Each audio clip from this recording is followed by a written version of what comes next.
mo magiging girlfriend ng babae o makukuha ang isang babae ng sobrang bilis. For today's vlog, yan po yung ating pag-uusapan. Pero bago yan, mag-subscribe ka na po muna kung bago ka lang dito sa aking channel. Maraming salamat. God bless po. For today's vlog, bibigyan ko po yung dalawang effective na paraan o diskarte para talaga nga namang hindi na makawala ang babae sa'yo at talaga nga namang makatuluyan mo yan. Pero gagawin niyo po tulods kung talaga nga namang desidido na kayong asawahin yung babae na yan. So kasi po kapag ginawa niyo po itong dalawang diskarte na ito, siguradong makakatuluyan mo yan. Sabi yung unang diskarte na yan, proceed na patay agad sa number 1. Isa sa napaka-epektibong paraan lods para talaga nga namang makatuluyan mo ang babae. Puntahan mo palagi sa kanyang bahay. So liligawan mo siya sa bahay nila. So hindi po sa kalsada, hindi sa trabaho, hindi sa labas.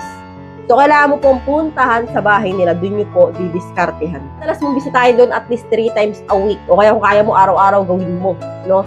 Sa ganung paraan, lods, wala na pong kawala ang babae. Maramihan po ng mga lalaking gumawa niyan, no? Talaga nga naman nagkatuluyan. So, napaka-epektibong paraan niyan para talaga nga naman ang babae masungkit ng buong buo. No? Kasi po, ang babae, lods, no, kapag po yan ay binisita mo sa bahay niya, no, at pinapayagan kang bumisita, ibig sabihin po, type ka rin yan. Karamihan sa mga babae na impress sa lalaki yung pumupunta sa bahay. Kaya po, karamihan po sa mga yan, talaga nga naman nagkakatuluyan. So, kung ikaw po ay shying type man, no, tapo mo po muna yung hiya mo kung talaga naman gusto mga pag-asawa. So, ang babae, lods, hindi na po umuubra sa babae karamihan, yung ligawang kalsada.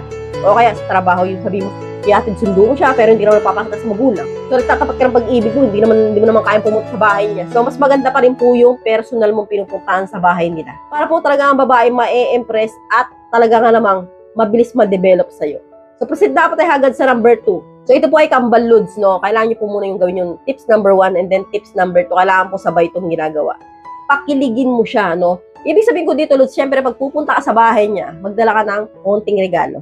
Bulaklak, minsan cake, minsan chocolate, minsan love letter, yung mga ganyan, o kaya minsan teddy bear. So, mga simpleng bagay na talaga nga namang sobrang nakapagpakilig sa isang babae.